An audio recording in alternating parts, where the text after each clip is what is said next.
Hey, what's up, everybody? Welcome into the Brotherly Glove podcast. I am your host, Kyle, joined by my brother, John. Just two brothers from Philly talking all things Philly sports. No biggie, just like you would in the living room. We've seen it all, the best and the worst of the teams, the players, the coaches, the ups and downs, the ebbs and flows, the wins and the losses. We've watched it all. Oh, yeah, and we've covered it all 30 years combined in sports media, doing a huge variety of different things. So we have a great background and, of course, a great episode for all of you. Today's episode, Eagles season has been over for almost 2 weeks. We're going to tell you why we're all fired up once again about the way that it ended. Then we're going to dive into the offensive coordinator position. More big names are off the board. Are the Eagles going to be left standing in this crazy game of musical chairs? And then we'll dive into the Phillies. They've re-signed JT Realmuto, $15 million a season for the next 3 years. But that only came after the carrot was dangled of Bo Bichette. He ends up going to the rival Mets. What do we do? Do we cancel our season tickets? Probably not. But there's some people out there doing the hashtags and calling for no more season ticket holders. Maybe they just want to cut the line in front of us, Johnny. Anyway, before we get into all of that, we just finished watching Sixers Rockets in Philly. We're recording this Thursday night. Got to watch an awesome game go to overtime. Sixers end up victorious. Maxey with his 10th 30-plus point game of the season. And we are officially, now that the Eagles are done, in Sixers and Flyers mode here on Brotherly Glove. Johnny, what was your takeaway from watching the end of that Sixers matchup? Well, I thought Maxey was really good. And this is definitely the most of a Sixers game I've watched. So Maxey was really good. Everybody knows it, but he's so fast. And it's so impressive to see it and watch it for a whole night. Didn't shoot the three well, but Joel Embiid looked really good. And that's an encouraging sign for this team. Like, we know he's back and we know he's been in the lineup.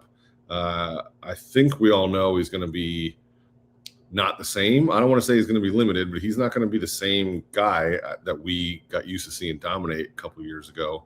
But the Sixers are fast and they're aggressive and they do a lot of stuff and they've got some youth, even though they've got some older guys.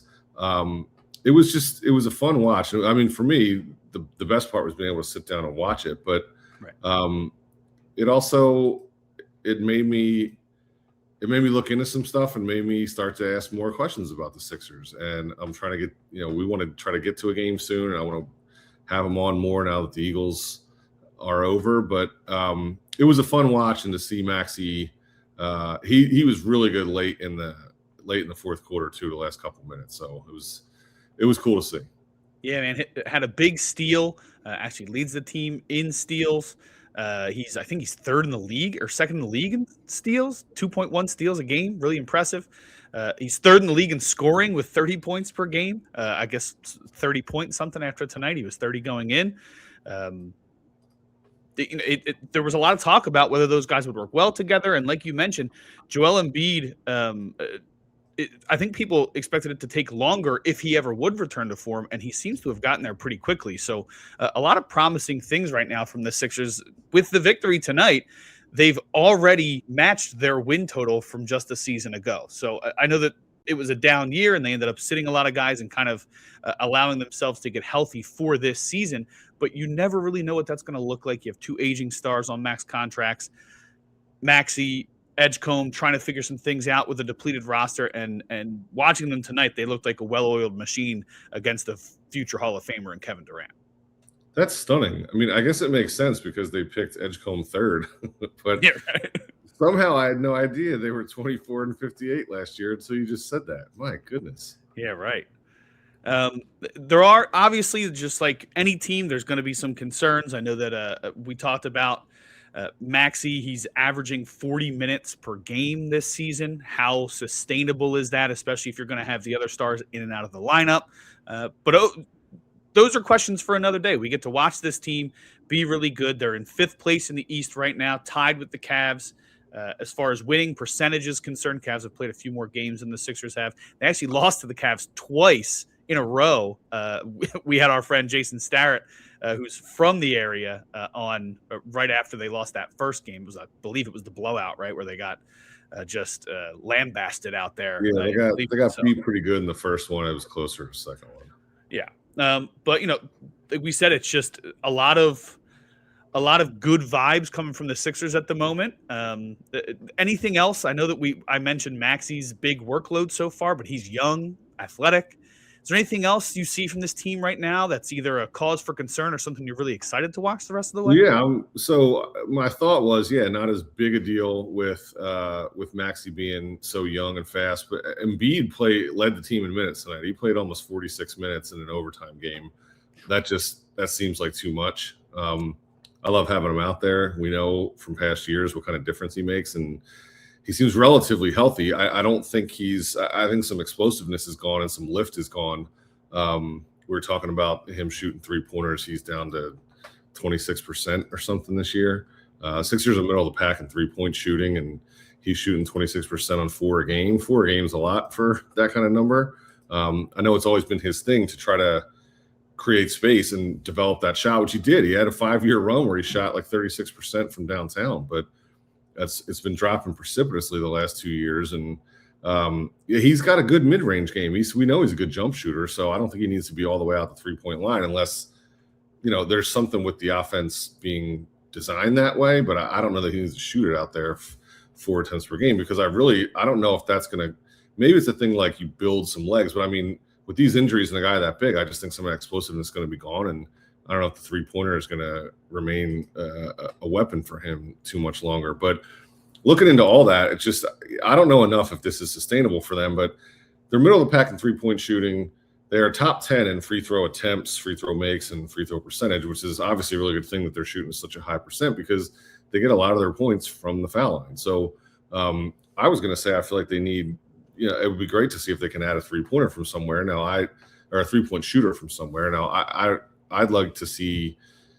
I don't know how Jared McCain fits in with these guys playing so many minutes. He had a good start to his career, and he's a decent shooter. He's shooting 32% this year, but his minutes have been kind of fluctuating, so I don't know if that's had an impact. Last year, on almost 6 attempts a game, he was over 38%. Like, that's a kind of player that could be really useful for this team. So whether they can fit him in or they're thinking about some other move. One thing I like to look at is the lineups. I was talking to you about this really quick. Because of injuries and people in and out, they only have 2 lineup going in tonight. Only 2 5-man lineups that have played 50 minutes together. They have a bunch that have played in the 40s. Their most used lineup is close to what's been their starting lineup a lot. It wasn't tonight, but Maxey, Edgecombe, George, Embiid with Barlow, they're almost plus 10 net rating. Really good. Their second most used lineup is Drummond instead of Embiid in that. They're outscored by over 26 per 100 possessions, like getting run off the floor. Now, yeah, I wouldn't expect to see a lot more of Andre Drummond or that lineup at all. But sometimes that can just paint the picture of how you get to this point where, look, George and Embiid have been solid since coming back. And if they're going to stay in the lineup, I think if we don't have the expectation that they're going to return to the stars they were in their late 20s, early 30s, I don't think we should have those expectations. But if they can do what they're doing and that helps Maxey and Edgecombe keeps ascending, this is a really fun, interesting, potentially dangerous team. And I'd like to see what they are thinking about with the deadline approaching. Now, it's funny that they're middle of the pack in 3-point shooting, but their 5 most frequent 3-point shooters all shoot the ball well. So I think it's those other guys who aren't as good and jacking up the numbers. Now, that could be garbage time. That could be with certain guys out. But Paul George has shot it well. Max is almost 40%. So it's good shot selection, and they have the right guys. So, yeah, I'm just excited to kind of to watch more and see if there is anything up there on Morey's sleeve over the next 2 weeks. Yeah, it'll be a fun watch. And like you said, it's a perfect time to get back in with the trade deadline approaching. Everybody loves transaction talk. So if you've been like us and really been focused on Phillies and Eagles and NFL, jump back in with us because we're jumping back in. So maybe we can learn a little bit about this year's Sixers roster together. You mentioned Drummond. He might be a guy who's on the chopping block with an expiring contract. Those are always hot commodities at the deadline. You mentioned Jared McCain. He's been up and down to the G League, and some of his shooting troubles have followed him there. So it'll be interesting to see if they can develop him and if he ends up back on the roster after some moves are made in the deadline, I believe, which is just about 2 weeks away. They also have some big decisions to make on some of their two-way and 15 or 10-day contracts. Dominic Barlow and Jabari Walker, two guys who have been key cogs, especially while Paul George and Embiid were hurt. Those guys have played well, and they have some tough decisions to make on those two as well, depending on what else happens.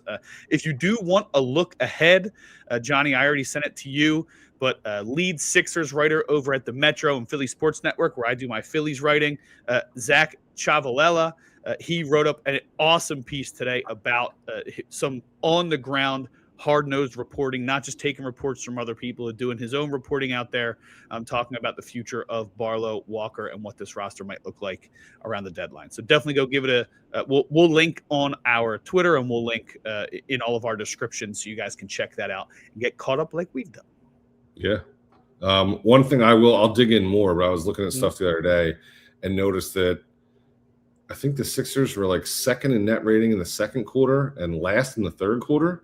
Now, whether that has to do with substitution patterns, you getting like really locked in with certain guys that they're going to play this and sit there or whatever.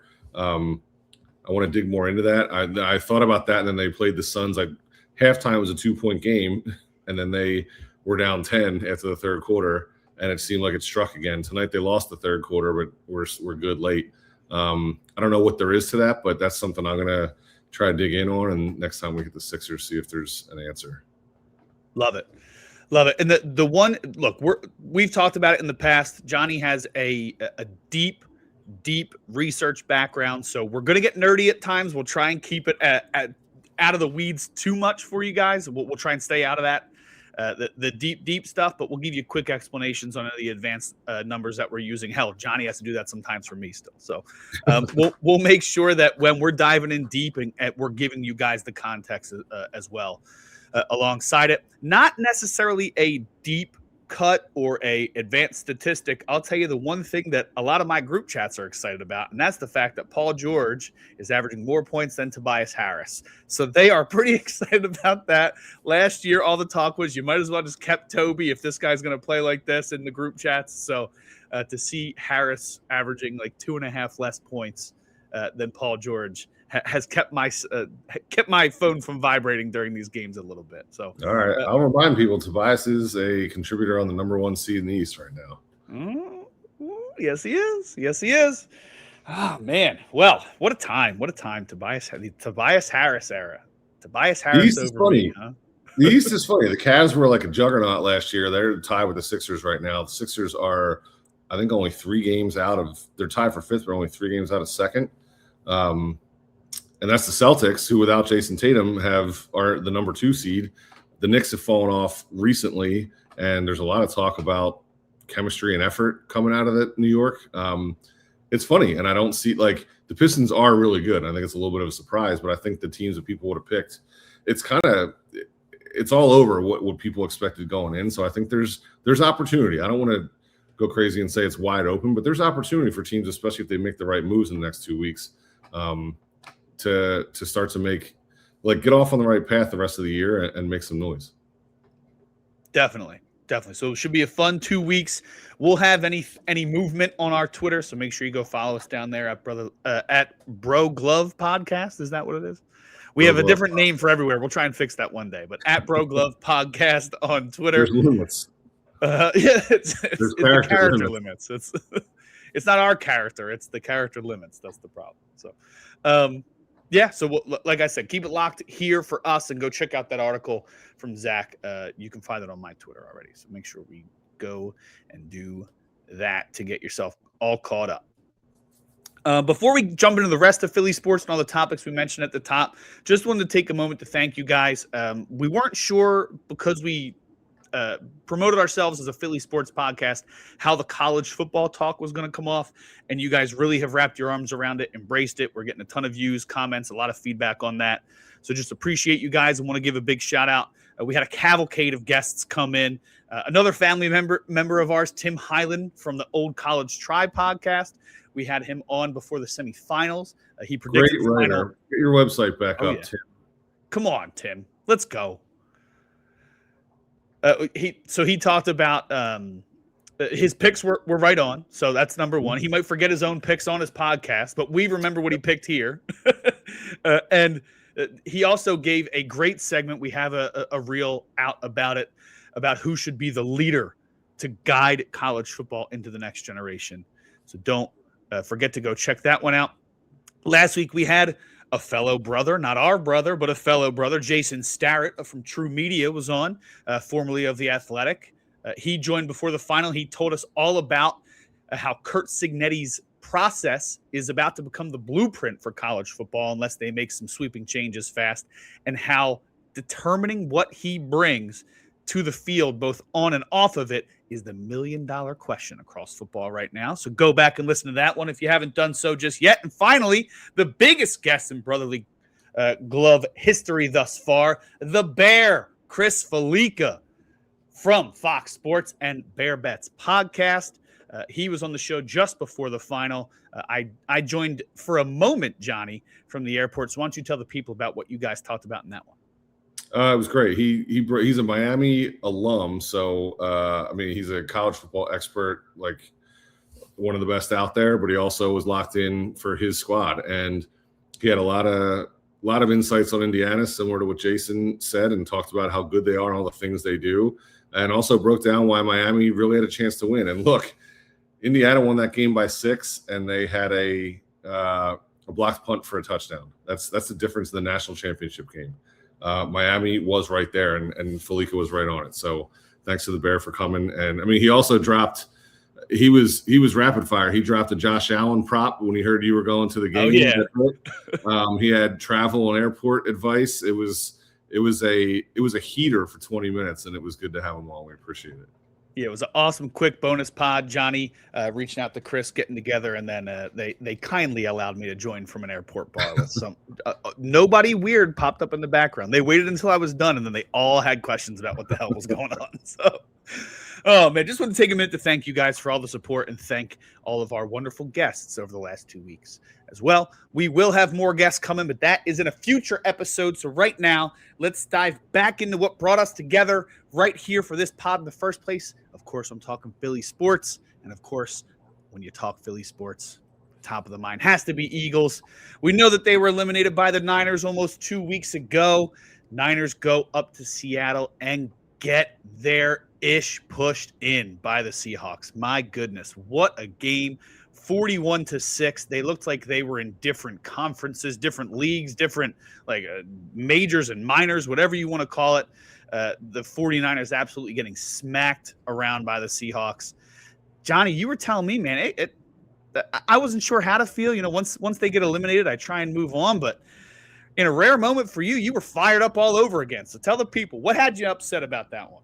You know me. I keep it calm. I try really hard not to let sports upset my life, especially when the game's over. And look, I was okay. I was okay because as disappointing and frustrating as it was in the moment 2 weeks ago, they lost doing the things that we all complained about and identified all season, right? So that part's frustrating, but it's also a little less surprising that, look, it came back to bite them. And A.J. Brown hinted at that not too long ago as well. But watching San Francisco go in and look like what I thought they were coming into the playoffs against Seattle, the number one defense all year. The Eagles had a really good defense going into the playoffs, especially after acquiring Jalen Phillips. I just can't believe with the Eagles defense and having that game at home, how they couldn't make the 49ers look like what Seattle made them look like a week later. I mean, essentially what I saw last week was they are who we thought they were. And that pissed me off because it was there. And look, would we be saying the same thing? The Eagles were flawed, right? And that's what we talked about going into coming out of that game. And they're moving on from their offensive coordinator for obvious reasons. And So the flaws were obvious and they were exposed once again.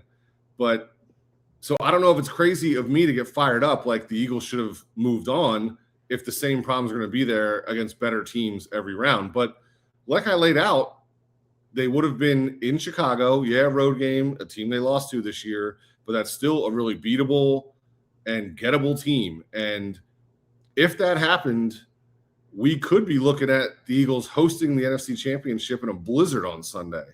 Yeah, because the Rams are really good. I'm not saying they would have, right? But they would either be going to Seattle, who has Sam Darnold at quarterback, or like we laid out a couple weeks ago, they'd be hosting the NFC Championship. Now, again, maybe we'd be ranting and raving right now about how they lost to the Bears and they look so bad and what are they going to do with the offensive coordinator and all that stuff.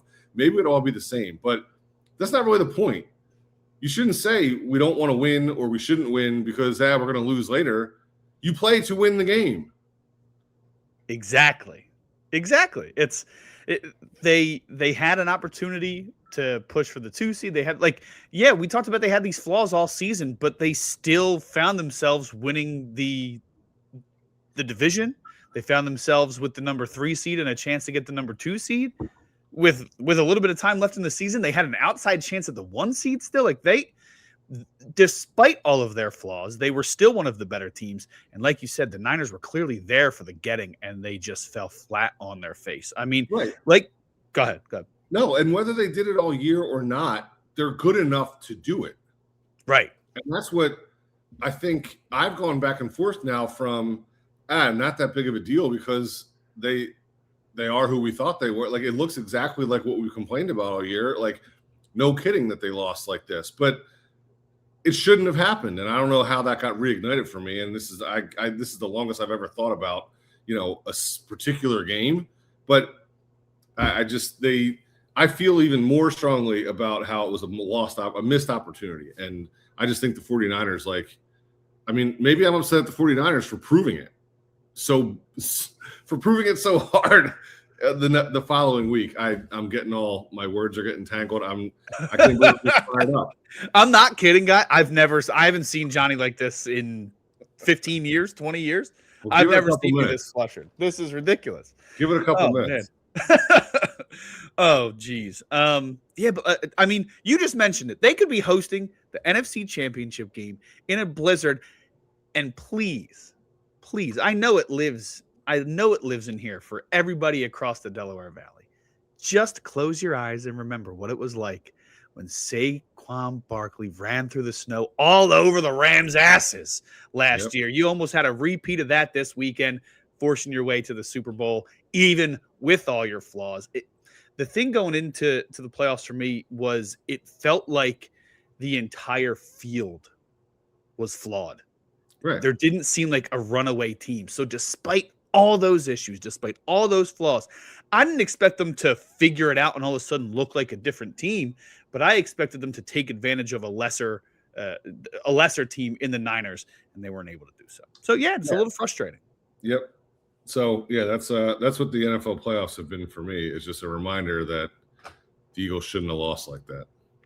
They should not have, man. Well, I don't know how much more time we can spend on them. Like you said, they already moved on from the offensive coordinator, Kevin Patullo. They have started to do interviews right now in the NFL. There's plenty of openings as far as coaches are concerned, but the Eagles are the only team left that got rid of their offensive coordinator while keeping their head coach that has not yet replaced the offensive coordinator. Zach Robinson, who the Eagles had interviewed, ended up with the Bucks. McDaniel to the Chargers. Petzing to the Lions, Bieniemy to the Chiefs, Blau to the Commanders. A few changes at offensive coordinator. Eagles, the last team standing. Now, they were one of the last teams standing of that group as well, so you're a little more focused on the game and getting ready than you are the coaching search. But there's been some talk on other Philly sports media. We will refrain from mentioning the names specifically, but other folks in the sports media have been talking about, is this an attractive job? Which I think is an outrageous question. it's obviously an attractive job. You have a former MVP candidate, former Super Bowl MVP, outplayed Patrick Mahomes in 2 Super Bowls, is an incredible postseason performer. You have the best running back or top 2 running back in the league. You have 2 of the best receivers. When healthy, you have one of the best offensive lines, and you have an awesome defense to help you. Even though you're not coaching that group, you have that knowing that they can carry us if we have a down week. It's obviously an attractive job. I think the discourse around it potentially not being attractive is insane. That being said, there are some things that could be of concern to a potential OC, right? It's not necessarily the simplest thing, but when you talk to your family about it, I'm sure that everybody who's not from this area whose husband might be a potential candidate. The first thing they're going to ask them is, are we going to get our house egged because some a-holes egged Kevin Patullo's house, right? It's, are the fans really that bad? Is some guy going to throw up on me in the crowd? Like, are they going to throw snowballs at our daughter? Like, there's all kinds of nonsense that, whether founded or not, weighs into it. And you have to take your family's advice into account. I don't know if you've heard any of that, not being in Philly every day, but what are your thoughts on that? I just think that that's such a ridiculous conversation. I'm kind of upset at myself for even bringing it up, but it's the topic of the day. I mean, it probably comes from somewhere. I mean, you also have to think about, like, my first thought is when you read a report like that, who benefits from this being leaked to the reporter? And then you try to trace it that way. Now, look, people are going to figure out all sorts of reasons, and you make a pro and con list, whatever. If you're going to think that, hey, the last guy's house got egged, I mean, I don't know. I guess it's something to consider, but I think the guys who are interviewing for this job are going to be thinking about the fact that the Eagles have Lane Johnson, Saquon Barkley, A.J. Brown, Devontae Smith, Jalen Hurts. They've been to the Super Bowl 2 of the last 4 years. Those offensive coordinators are now head coaches in the league. So, that's where I'd be coming at it from. I mean, my guess would be if there's any sort of, let's call it issue. I mean, if somebody thinks that maybe Jalen's not a great fit for the way they want to run it and they'd have to change too much, or they're not as flexible as somebody, maybe that's a thing. If working with Sirianni and not feeling like they've got total control, maybe that's a thing. I don't know. And I don't even mean that as an insult, right? Like, you could think that whether it's true or not. You could look there and just say, look, I'd rather go to this place because I feel like I'm going to have autonomy, whatever that means. The Eagles are a really strong organization, right? The owner's involved. The GM is really involved. And the head coach has had a lot of success and is an offensive guy. So some of that stuff I think is natural, but I'd be looking at that other stuff if I were a candidate. Yeah, and it's something that I was thinking about the other day is a lot of times when young coordinators go into an OC job, they want to show that they can take a team to the next level and develop guys and develop a system, and then they're more attractive as a head coach a year, 2, 3 years down the road. If you are a former head coach or a guy who's been an OC for a long time, you still want, if your goal is to get back to the head coaching level, you want to show, I took a team from X to Y. That's why you should bring me in. The only place to go here is Super Bowl. Like, the only way that you are successful with this roster is if you get them back there. And that kind of pressure, not saying that, Mike McDaniel goes to the Chargers, not saying that he doesn't enjoy pressure. I think he does. He's wired a little different. I think he enjoys pressure, but that level of pressure, if he can show that he can maximize what everybody says about Justin Herbert and take them from first round exit to potentially pushing for an AFC championship and looking good along the way, he's going to get hired like that. If he comes in here and it looks similar to how it did last year, it doesn't matter what he did. It doesn't matter how good he was. It's going to be looked at as you failed to make a difference there, right? And I think that is something worth looking at, is worth considering more than the nonsense. Oh, is Jalen the perfect fit? Is Nick going to have something to say during practice? Like, look, Kellen Moore came in and basically said, Nick, I'm going to run what I got to do. And even if Jalen isn't the perfect fit, he made it work. You talked about the same thing in 22.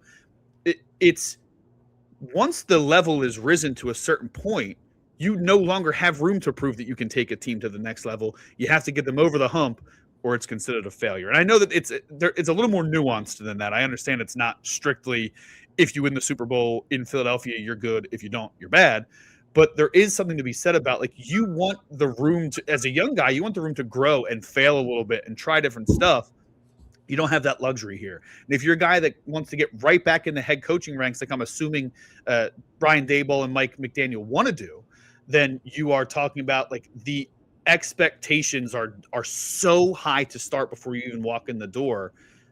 Would you even want to deal with that, or would you want to go be the OC for the Titans and make a young quarterback look really good for 2 years and then go get a job somewhere else, right? Like, that's to me, that's how I'm looking at it. I don't think the more nonsense that I hear from sports radio in Philadelphia, it comes off as typical sports radio talk, but I think the real thing is somewhere buried in what I'm talking about.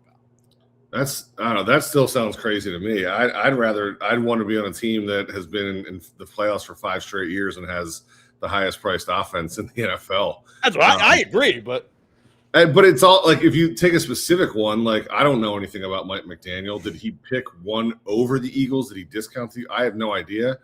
But Mike McDaniel also chose to work with Jim Harbaugh and live in LA and coordinate an offense for Justin Herbert. That doesn't seem like a crazy decision to me. Pretty cool. Who knows what he was offered? From I have no idea what was literally on the table for the guy, but I don't know. I didn't look at that as spurning the Eagles. Maybe he did. I don't know the details, but yeah, they had a Zoom interview. They didn't even meet in person. Like, I don't think that it was really ever close. It's just people got excited about him. If somebody wanted to offer me a whole bunch of money to live in LA and work with a great employee, I'd have that, and have great leadership above me. Like, yeah, I'll take that list. Yeah, right. So we talked about how reports from inside the building were that Daboll and McDaniel were their top 2 choices, but I think those were 2 of the favorite choices for a lot of folks. Another big target for the Eagles I mentioned a moment ago, Zach Robinson signing as the new OC in Tampa Bay. Overall, latest rumors on who they've spoken to, they recently requested an interview with Declan Doyle, who is the OC for Chicago. He was hired last year at 28 years old, youngest coordinator in the league, and he turned them into an 11-6 record and the number 2 seed in the NFC. He's pretty intriguing on the surface, I'd say. Obviously, I don't know a ton about him, but the Bears' rushing attack was incredible, very explosive, similar athleticism in Caleb as there is in Jalen. I think that would be a really, really good match for them, especially he's so young. I'm sure that he doesn't have some established system in mind already that he's worried about, does Jalen fit or whatever. I think he's going to be able to he would be a guy to me that would look at all these pieces and be like, look at what I have. Like, he'd be so excited at the opportunity. The one downside is he barely has any NFL experience, and he's never called plays. Is that a concern for you with this next OC hire? Do you need somebody who's a play caller and has experience at the NFL level? I mean, I guess that I'm not there to do those interviews. I guess that gives you, it's just like anything. Your resume is fuller. But I don't know how to figure out if a guy can call plays, and that's what should be on the front office and Nick to figure out if a guy who hasn't would be good at it. So it's easy to say, yeah, you want a guy with experience, but I mean, Kevin Patullo has a year of experience too. So I don't know what. Right. It's just saying that I've called plays before. I mean, one thing I didn't know his name until this came up today. He's coached under Sean Payton for 5 years. He's been in the NFL for 7 years. He's coached under Sean Payton for 5 years.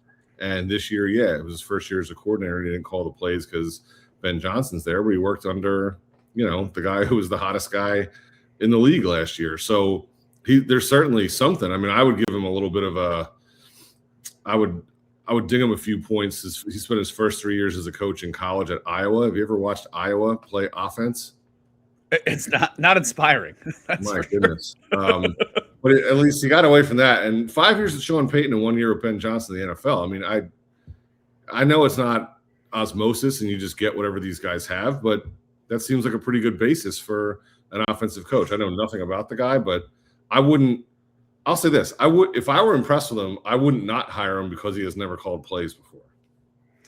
Yeah, I agree. If you think the guy's creative enough and you want to give him a little bit of leeway to learn on the fly, I think that he seems like a good choice on the surface, especially what you talked about with his background.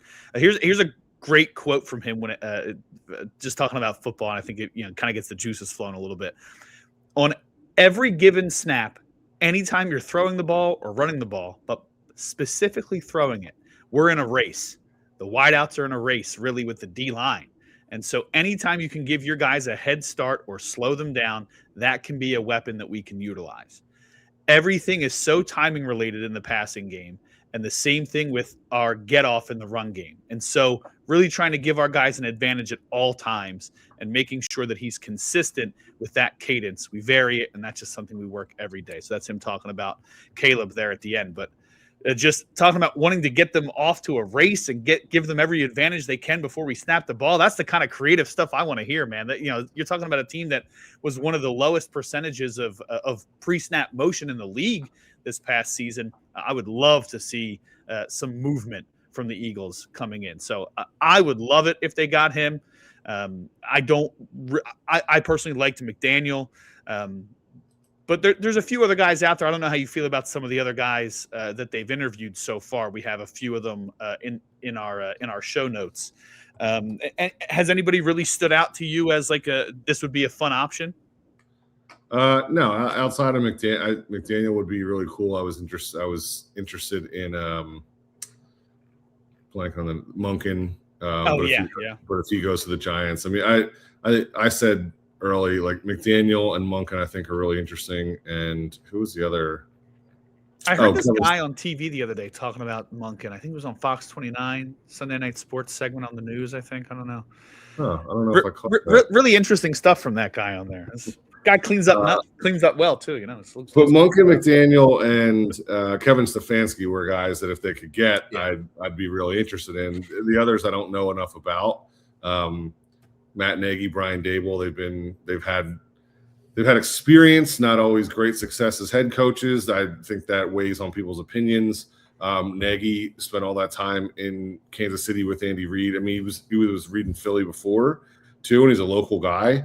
I mean, I don't think I think people do look out for guys they like. I don't think you just hand out jobs to your friends in the NFL. And Andy Reid knows his stuff. I don't think he would bring him back if he didn't know stuff. So he's not out there calling plays, and things didn't go well in Chicago when he had a shot at the head job. But his quarterback was Mitch Trubisky. So, I don't know how much to hold that against, and I don't really know his play calling experience or, what his strengths are. But Nagy and Daboll have some really interesting experience. Other than that, I don't really know much about these guys. I mean, I'd just be trying to find one of those young creative guys that comes from the Shanahan McVay tree or one of these other. There's guys all over the place. Do the interviews and see who's out there. But this is stuff that, like, when you're doing this kind of job, like they didn't just start figuring this out when they decided to move on from Patullo. Like, they should have a list running at all times. So I think they'll find somebody they like.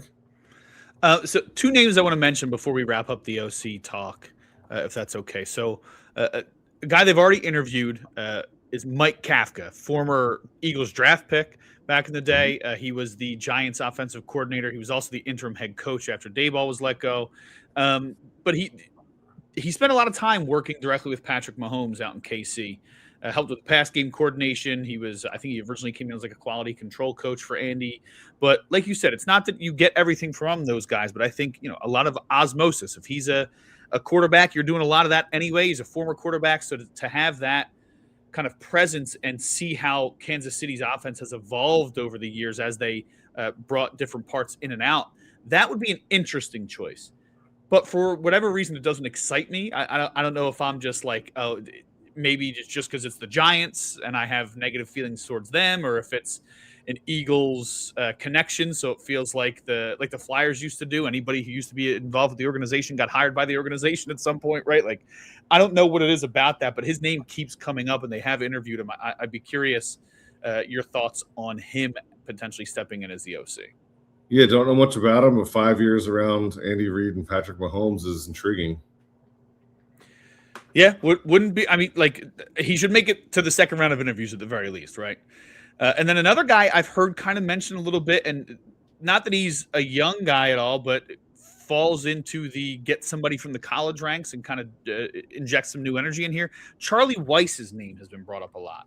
He's the OC at Ole Miss. The assumption is that he's going to be headed to LSU with Lane Kiffin, but if the Eagles offer him an opportunity, maybe he comes up here. Do you like Charlie? I don't know a whole lot about college coaches. So do you like Charlie Weiss? Do you know much about him? Or is he similar to the other coordinators? You'd have to do a little bit of research first. Yeah, I mean, I don't know that much, but he's a young, creative guy who's worked with some bright offensive minds. So I'd definitely be interested in what he has to say. Yeah, well, a lot of names still out there, but a lot of jobs across the league still to be filled. One job that was filled, Cowboys hired away Christian Parker, former DB's coach here in Philly. He will be the new defensive coordinator down in Dallas. Cooper DeJean today, speaking with Zach Berman, had a quote that kind of hurts a little bit. Makes you feel like, damn, this might be a step back losing this guy, especially to a division rival. He said, Cooper to Zach Berman said, I can say a lot of things about what he's meant to me in Q2.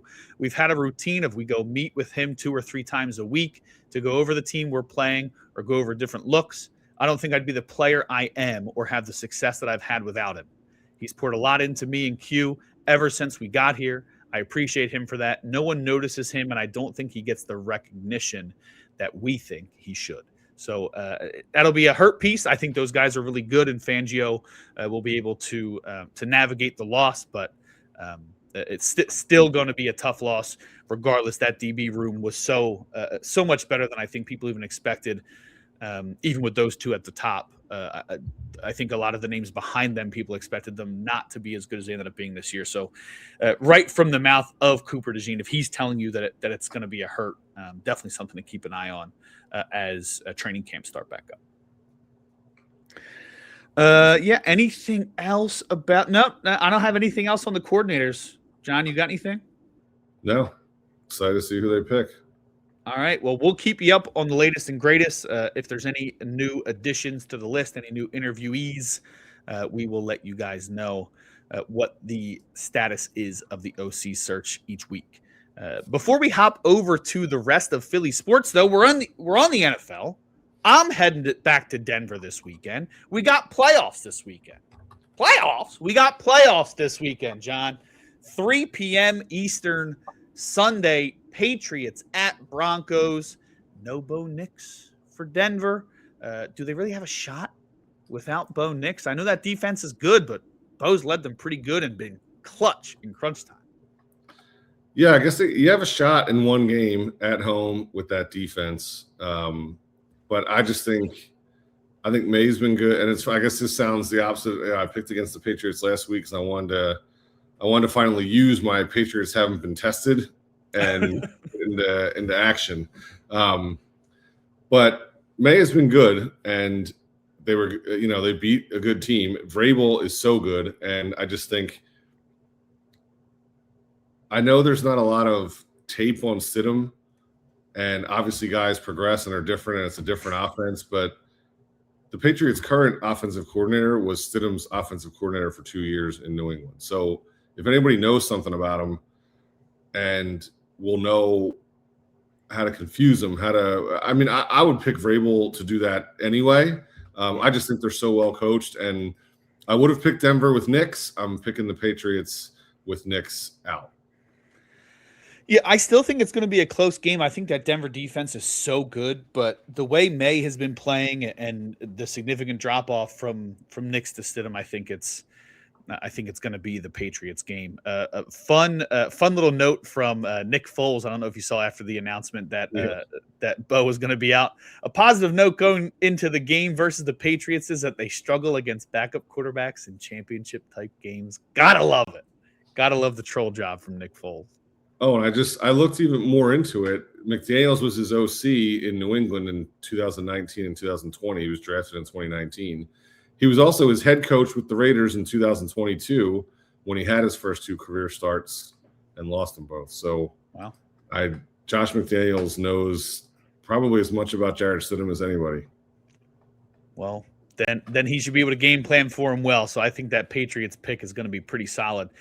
Just to give people a little bit of extra perspective. So obviously I was at the Denver game on the sideline, and we did not really know that Bo had been hurt. We had talked about it just because he was slow to get up on the play where he got injured. We thought it might be his knee. Right before we went on the field at the end of the game, Tracy turned to me and said, it's not for right now. We're not going to ask him about it, but he seemed to be limping. He seemed to have an issue. It might be his knee. We're not positive. Obviously, the crowd's going insane. And the first thing that we noticed when I got over there, because we ended up separating so I could check on something real quick. So by the time I get over there, Tracy had just asked him off mic, how are you feeling? You looked a little limp, and he's normally all smiles and big, happy, ready to go. And he went, yeah, I'm fine. And already she was like, oh, okay. All right, something's going on. And when his teammates came over to celebrate with him right before the interview started, because we were showing some highlights and talking to the studio, he normally would just jump big hugs with all those guys, and he kind of like he kind of like kept them at arm's length and kept them away from him a little bit. You could see he was wincing a little bit before the interview started. Once those lights were on, he put on a great face, but you could tell something was off. And we didn't really know. Like each week we do a debrief where we'll talk about what we want to focus on going into the next matchup, especially for the playoffs. We want to get ahead of it as much as we can and have as much research and as much notes as possible on what we're going to face the next week. And so Tracy and I were doing that, waiting to leave the building, and because I'm focused on the conversation, you don't really notice that like suddenly the crowd is not crazy, and I'm like, okay, I get they're leaving, but like going to the AFC Championship game, like you just won at home. You just why is the crowd not as excited? And then you heard somebody's phone ding, and you heard the next phone ding, and you heard the next phone ding, and all of a sudden our entire crew was like, oh, they must have seen it before we did. Like, oh my goodness, and we couldn't believe it. And like there was two times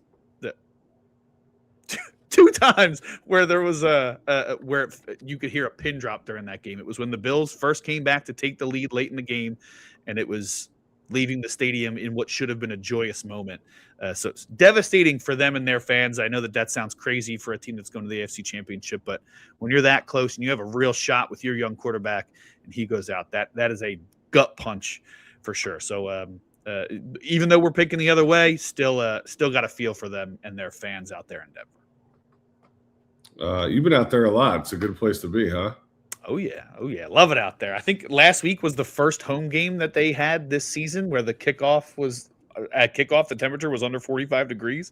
We got real lucky. It's beautiful out there all year. So definitely not complaining about going to Denver. I know the only person who's upset about it is my wife, because she loves it out there and she's been jealous of me all season long. So it's a good part of the country. Have you seen the Patriots much? We've seen them once. Only one. I forget what week it was, but we saw them one time this year.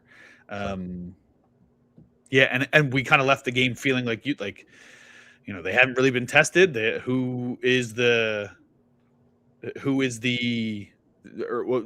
Is May really what we thought he was? I think we saw him around mid-season when there was still talk that he might be like an MVP. I don't think he's going to win the MVP. I know his numbers stayed good, but we talked to a guy on our crew, Josh Cohn, who's like our quarterback expert, and he was like, I can't explain it. I watch his mechanics. I try and watch without looking at the stats. I try and watch him as the quarterback, and it looks exactly the same as last year, but he's completing 20% more of his passes. Like I don't get it. He's like, clearly the coaching is doing something right and scheming these guys open. He's like, but the flaws that I saw in May last year mostly are still there. So he was surprised at the big turnaround, but that goes to the development and the coaching up there, especially. I think they improve their receivers too, some of their weapons around them. Yeah, so I'm going with the Patriots, and I'm sticking with the Rams in the late game in the NFC. So I'm taking two road teams to win the championship games this weekend. So am I. So I just picked the Patriots. I think that's going to be a tough game, but I know Seattle looked really good last week. We talked about San Fran being down. The Rams are just the best overall team. We've talked in the past, like when game on the line pressure moments, I want the ball in the hands of the guy who's been there, done that before, and is an elite performer, and that is Matt Stafford. Well, and here's my thing. So I went back. Now I didn't watch as much of this game. They only gained 281 yards in that game. San Francisco actually ran more offensive plays. Now they weren't as efficient offensively, but part of that 41-6, they ran back the opening kickoff. But Seattle had 9 possessions, and 4 of them started in San Francisco territory. That's on top of the kickoff return for a touchdown. So Seattle's got a great defense, and I think they've split with the Rams this year. I know they have it at home, but I think they're a little even, and I'm taking Stafford over Darnold. And I've thought the Rams were good all year, and I'm going to stick with the Rams. Yeah, I hate to make it that simple, but sometimes it's, you can have an elite defense, but we've seen Matt Stafford beat elite defenses before. I think that their weapons and McVay and Stafford's connection is just so strong. I think that they are going to come out on top. I don't think it needs to be anything more than that. And I hate to make it, I'm picking Stafford over Darnold because Darnold looked good at times this year, but that's how I feel. I think it's the Stafford show, and he's going to force his way back to the Super Bowl. Yep. And who's keeping track of our picks? I got this week's written down. I don't have last week's in front of me. All right, we'll figure it out by the end of the show. We'll tweet out and we'll let you guys know where we stand in postseason picks. But wrote down our picks already from a moment ago. All right, I think unless there's anything else you wanted to say about the NFL or random coordinator news that I didn't see until right now, I think it's time to go into our Phillies talk. Yep. Phillies, we mentioned it at the top. There's people are calling for it. Hashtag cancel your season tickets. It's ridiculous. A carrot that no one thought was possible got dangled in front of fans, and they're acting like psychopaths that the Phillies lost out on them. Is it because they went to the? Is it because he went to the Mets? Is it because they feel like they're running it back? That's a big talk. We're not going to get too much into the running it back comment because depending on who you ask, they mean different things when they say that.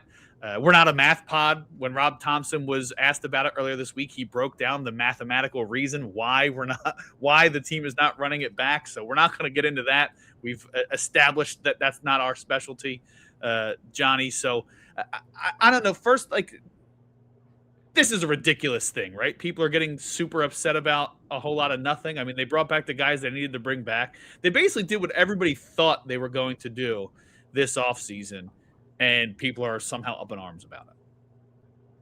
Well, did they need to bring back JT Realmuto? No, but they needed a catcher, and they felt like it would be a significant drop-off without him. I think a lot of people assumed that Schwarber and Realmuto were coming back this season just off the jump. Sure. But I don't think just if they did what I expected them to do, that means that's okay.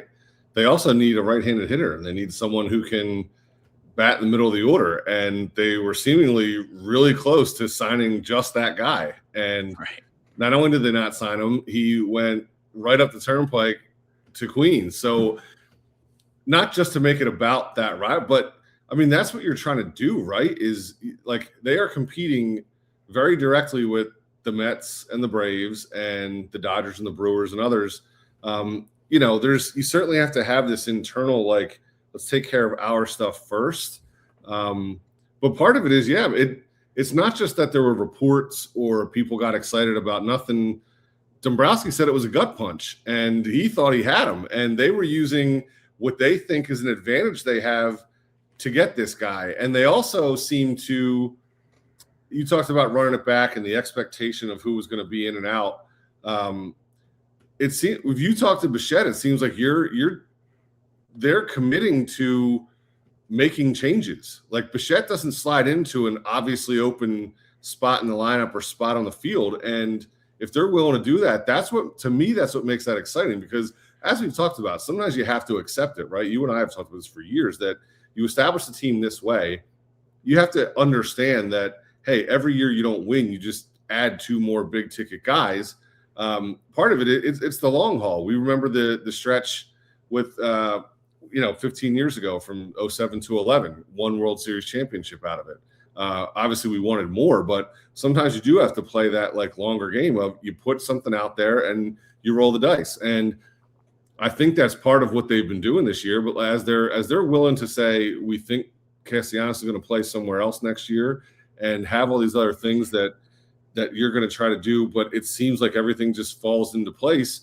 And then this is a nice little surprise to be able to get it's not just a name, it's not just a right-handed guy, it's not just a bopper or a guy at the right position. It's a 28-year-old free agent who plays a valuable position and plays in the infield and provides things that they don't have and need. And I think it stinks. Now, I'm not saying they did anything wrong. If they weren't going to do what the Mets did, it didn't seem like the Phillies also had they had a substantial offer that he was apparently about to sign, right? And if the Mets swooped in with something different, I mean, they blew it away in a different way. These are two pretty different offers. And if the Phillies weren't going to do that, we can't say they did anything wrong. But, yeah, man, it hurts when we're sitting here saying – I asked you a couple weeks ago, and this is before they brought back Real Muto, are they any better? And we kind of answered that question with the assumption Real Muto was going to be that guy anyway, right? And are they any better? And you hemmed and hawed and said a little bit, and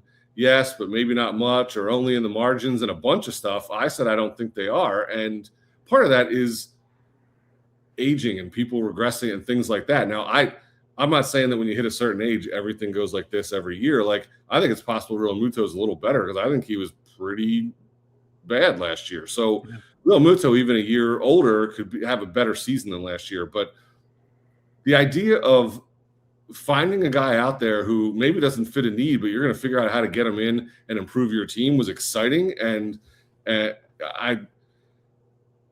don't want to say they didn't blow it because they didn't get him, but like that opportunity was blown. And not only that, he went up to the Mets, and the Mets might be better.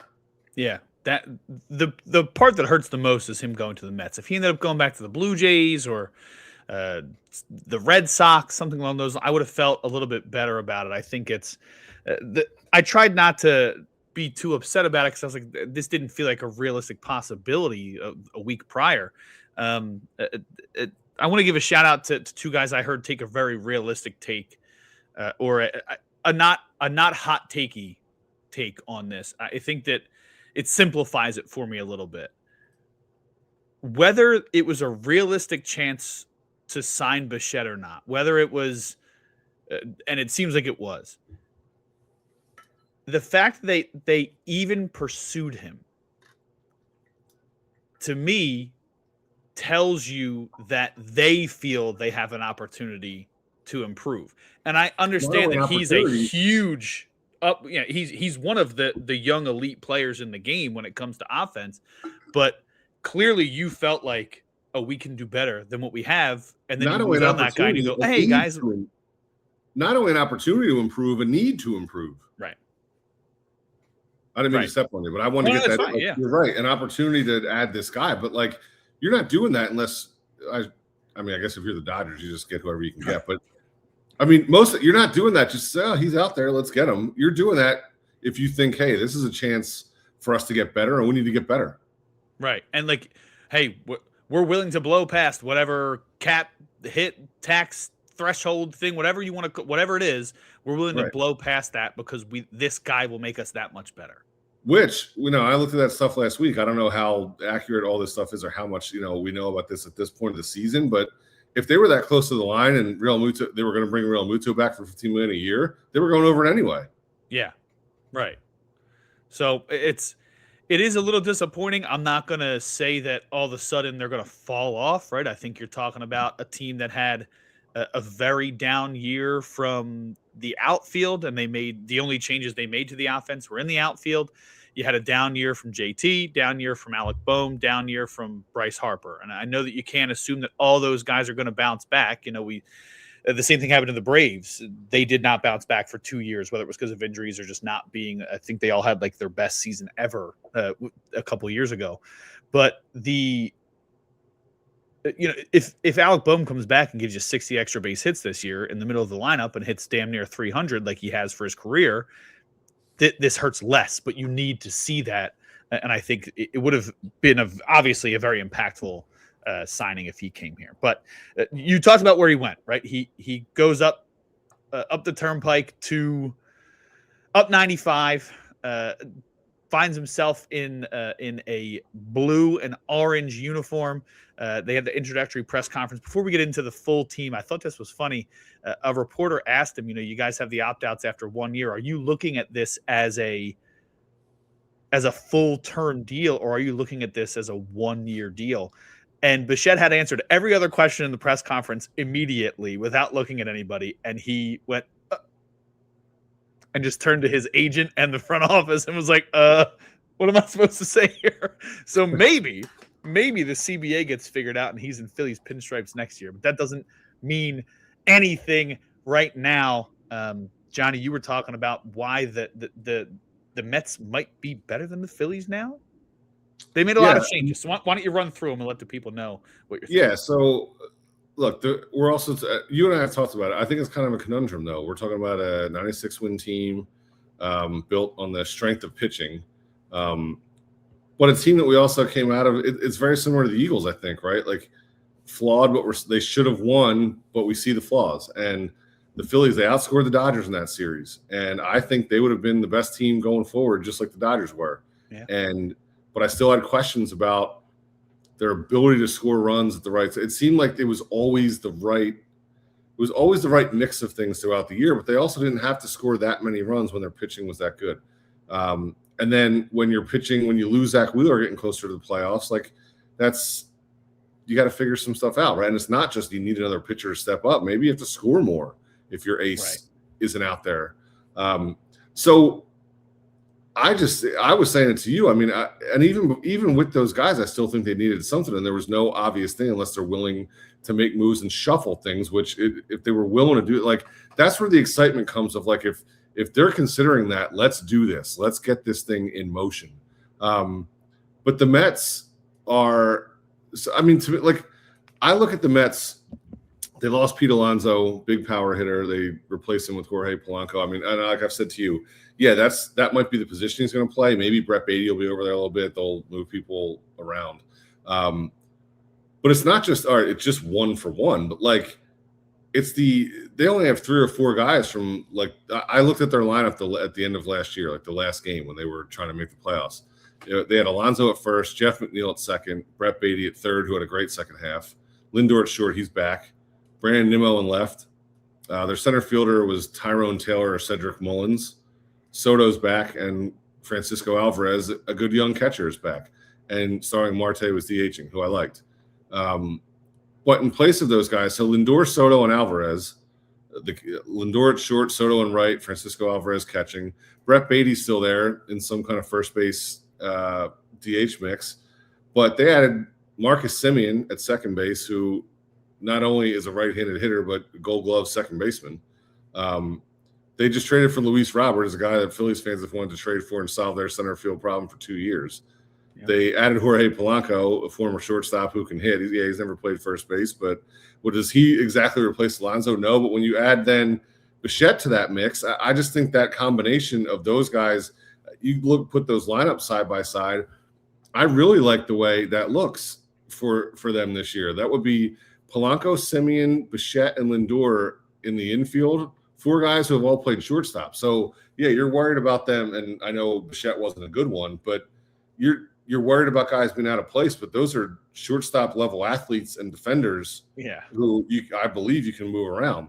Luis Robert, we're all waiting. Like most of Philadelphia has wanted to trade him and add him and, wait for his breakout by getting him out of Chicago and put him in a pennant race.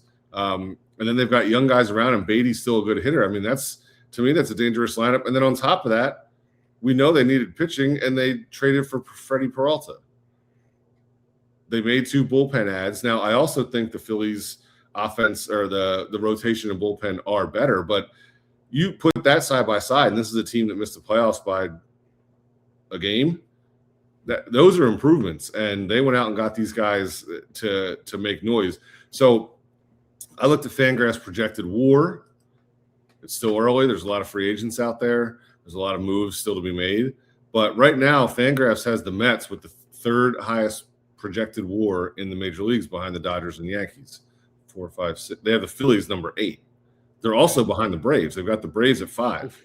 So I don't like that. They've got the Phillies in the National League behind the Mets, Dodgers, Mets, and Braves, and that's 2 teams in their division. So let me just break it out really quick. The Phillies only have the projected WAR advantage at 3 positions. First base, I get that, Harper over Polanco. DH, Kyle Schwarber, yeah, of course. The other position they have the advantage at is center field, 2.4 to 2.3. Now, that's pretty much a wash, and that's also, you're talking about a 2.5 win player for a guy who's never played in the major league. So, right. I'm not discounting, and look, I'm not a scout. I haven't seen Justin Crawford play. I don't know, but I'm trying to temper my expectations for a guy who might be playing the lesser of 2 positions and doesn't have a great major league offensive batted ball profile. So I don't know that we can lay great expectations on him. Now, the Phillies have a higher projected WAR in both the starting rotation and the bullpen. But I still think we can get into this in another pile when we dig deeper. But I still think the bullpen I love. I still think I've got questions about the Phillies rotation. I don't think it's as cut and dry as I just plug this guy in place of that guy and we keep it moving. And I think we have to kind of recalibrate our expectations too. I said it to you about some of these guys maybe getting a little bit older. The same thing with Real Muto. Like I am not going to walk in with the same expectations, and especially not knowing. I know Wheeler's throwing and stuff, but not knowing what he's going to be to start the season or when he's going to be back in the rotation. I've got some questions, and I think things could take a turn if 1 or 2 of the wrong things happen. So I've got questions right now, and I don't think the Phillies are better than they were last year. Yeah, I think I think I've been blinded a little bit. I think I've wanted to believe that they are really close to what they were last year, but bullpen is better. There's no denying it. Yep. The guy who was your first option for a while and ended the year as your second option from the right side is now like your third or fourth option from the right side, and Kirkring's all of a sudden a 5th or a 6th inning guy with the additions that you made. Not as an insult to him, just that's how how much they've improved. Their ground ball profile is such an upgrade out of the pen. So they've gotten better in the bullpen. They have maybe, and this is making some assumptions, I'd say probably slightly above breaking even offensively, and that's assuming that Harper has a bounce back. Schwarber will probably go down a little bit, the career year at this late in his career, but assuming a slight bounce back from Bohm, a decent bounce back from Harper, and seeing what you can do in center with Crawford. I think even if Garcia doesn't do much, I think that you kind of didn't have much in right field last season offensively anyway. So they're probably at worst breaking even offensively to last season. The starting pitching is, even if Painter looks great, it is hard to imagine him replacing what Ranger Suarez gave you. Mm-hmm. And on top of that, as you mentioned, we don't know when Zach Wheeler is going to be back. So you're talking about at least to start the year, a significant drop-off in the number 1 strength of your team a season ago. Right. If nothing else changes, who starts the first 5 games for the Phillies this year? Sanchez, Jesus Luzardo, a guy that a lot of people wanted to leave off of the playoff roster, right? Right. Aaron Nola. I love Aaron Nola, but he didn't pitch well last year, and people had questions. A guy who's never pitched in the major leagues, and Taijuan Walker. Right. Yep. That's not the rotation we're used to seeing the last couple of years. And there's a lot, like, I love what Walker did. You and I talked about it a lot in the second half. I love what he gave them down the stretch. I'm very high on the potential of Andrew Painter. And part of it is, for me, I'm trying to temper my expectations of Andrew Painter and Justin Crawford. I don't want to expect they're going to commit. And I don't think the way with Painter being so young and coming off Tommy John and the way they've managed his innings, that, like, if he starts the season in the rotation, is he making 35 starts? Is he pitching 150 or 170 innings next year? I'd say that's unlikely. And whether that's because he gets hurt or they move people, they're probably going to have to just kind of schedule in a break for him. And if this team goes where we want them to go, how many more starts do you make in the postseason now? 5, right? And whether he's one of the top 3 or 4, who knows? But that's a really long season for a guy who's never been in the major leagues. And it's obviously the same thing about center field. And yeah, I'm not trying to discount Zach Wheeler, but I think off the top of our head, it was Wheeler. Nola was always dependable. We loved Ranger. And then you had the up-and-comers in Sanchez and Luzardo, and that's a full rotation, right? And then Walker was nice when he just filled in. Well, Nola maybe not as dependable. Suarez not there. Wheeler not starting the season. That's 2 guys who we find dependable right now. That's a big change. So I'm not trying to say, I don't want to make this sound like I'm done with Aaron Nola. It's nothing like that. But we also have to recalibrate we may have to recalibrate our expectations of what he brings to the table. So you're right. The names are there, the possibilities are there, but I mean, let's say one of those guys needs a break early or pitches ineffectively or gets hurt. Pitchers get hurt all the time. If one of those guys, if that happens before Wheeler comes back, who's coming in? Yeah, I think that there has been reports that they are still targeting some depth in the starting rotation and some experienced depth. So we'll see what happens the rest of the year. But like outside of Chris Bassett, I don't know who they would bring in that would make me feel like, all right, that guy can buy us some time until Zach Wheeler's ready to go. Yeah, I mean, there's always guys out there to get, but I don't think they're in the organization right now anyway. I don't think anybody else at AAA is knocking on the door, or they don't seem to have one of those guys that's a journeyman with some experience who could bounce between the levels. It seems, if Dombrowski said they're comfortable where they're at, I mean, they're not done. I don't think another Bichette is coming through the door, but like they can't be done. Right. There's still things to be done, especially when you're trying to compete at the top of the National League.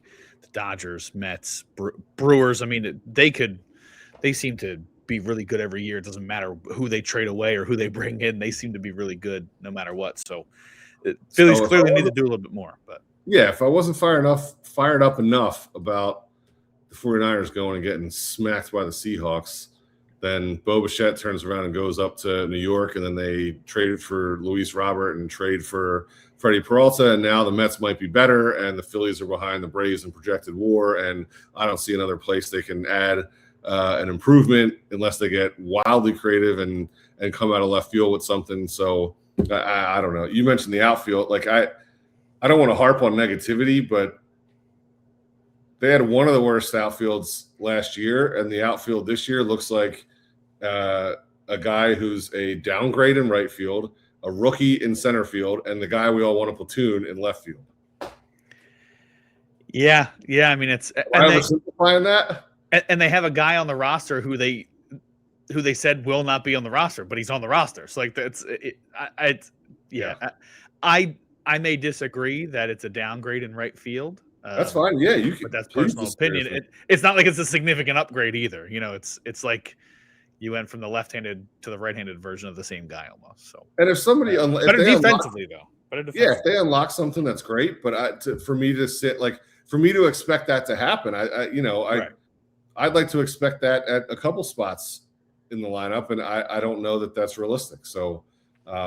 Part of it is me, not getting too high or too low as I sit here and scream all night. But I look at it. I made it clear before. I don't think it's certainly not better. And I think I made the case that I think Garcia has been a worse hitter the last 2 years. If the defense makes up for it or makes it a wash, great. But I'd be very tentative about my excitement for what the outfield is going to provide early on. And then it's the same thing with the rotation. I mean, obviously, if you've got guys that are just like beating down the door, but like, who are the other outfielders? Otto Kemp and Johan Rojas? Yeah, that's Gabriel Rincones. Okay. They said that they're hoping that he keeps moving up and can make some noise. But even the unknown part, right? We know how it ended up with those guys, but when you had when you brought in someone like Kepler or brought in someone like Austin Hayes, and you were finding options. I don't see that there. And it does feel very much to me like it's almost the same team, and there wasn't much we could do. And I think in the places they made changes, at least from the end of last year, I think they're going to be worse off. And to me, that makes them not as good as last year at the current moment. It's kind of crazy to think that, I don't know if you heard the report from Jason Stark. He was on Philly radio last week that people on the Dodgers told him specifically, like, they were only worried about the Phillies. Yeah. They were only worried about the Phillies. And like we talked about, they won 96, but nobody felt great about the offense going into the playoffs. And they were hoping that the pitching could carry. And there was an opportunity to beat the eventual champs. And they haven't capitalized on it in the offseason thus far. Not again, if we had Tim or Jason on, I'm sure that they'd be laughing at us again for talking like this. But when you set the bar at a certain level, you want to stay there, right? So that's what they all said this is what they want to be talking about. So yeah, I'm not going to apologize for wanting my team to improve enough to win the World Series. Let's just hope these podcasts next week's are a little less edgy. I want to talk positively about some stuff. We'll start breaking stuff down, but I think there's work to be done. I mean, I love baseball. I love the Phillies, but I think there's work to be done, and I'm really curious how the first 6 weeks look with this team. There's still some options out there, so hopefully they decide to go ahead and make some of the moves to improve the team, even if it's in the margins. Anything you can do beyond what they've done to the bullpen, because I love what they've done out there. Anything else that they can do to improve this team, that they still have time. So we have time to watch what Dombrowski, Thompson, and that front office will do. You mentioned, maybe next week's episode will be a little less edgy. We'll probably have a little more Sixers in there. If we want to stay away from being edgy, maybe we avoid the Flyers talk. They're 3-5-2 in their last 10. So there's been discussions about moving Michkov back out to the wing. So we'll make sure to do some additional research there and bring you some Flyers talk now that Eagles season is over. Johnny, I got nothing else, man. I think we can wrap the show. What do you think? Yep. Yeah, let's wrap it up. The most upset I've ever seen my brother, and here he is, calm with a smile on his face as we end the episode. So appreciate you, John. Appreciate all of you, the listeners, the viewers. Just keep showing us love. If you guys haven't yet, please subscribe anywhere you find podcasts. We are on Spotify, Apple Podcasts, anywhere you can get your podcasts. We can send you the RSS feed. You can also follow us on Twitter or X, Bro Glove Podcast, Instagram, Brotherly Glove Podcast. Any likes, subscribes, comments mean a lot. So just appreciate you guys who have shown us the love so far. And if you're new here, well, welcome in. And hopefully you get some brotherly glove from us along the way. Johnny, anything for the people? No, the comments are fun too. And not just because they mean anything. Like, that's what we're doing. We're talking sports. So, right. Well, if anybody out there is watching us, talk with us. Let's go back and forth and have some fun. Right. It means a lot to us from literally building this thing, but it means a lot to us because it means you guys are engaged and we're bringing you the kind of stuff that you want to talk about. Sports is fun, man, and that's what we're here to do, have fun with each other and with you guys. So appreciate you all. Appreciate the love. Once again, this has been the Brotherly Glove Podcast, and we'll talk to y'all all next week.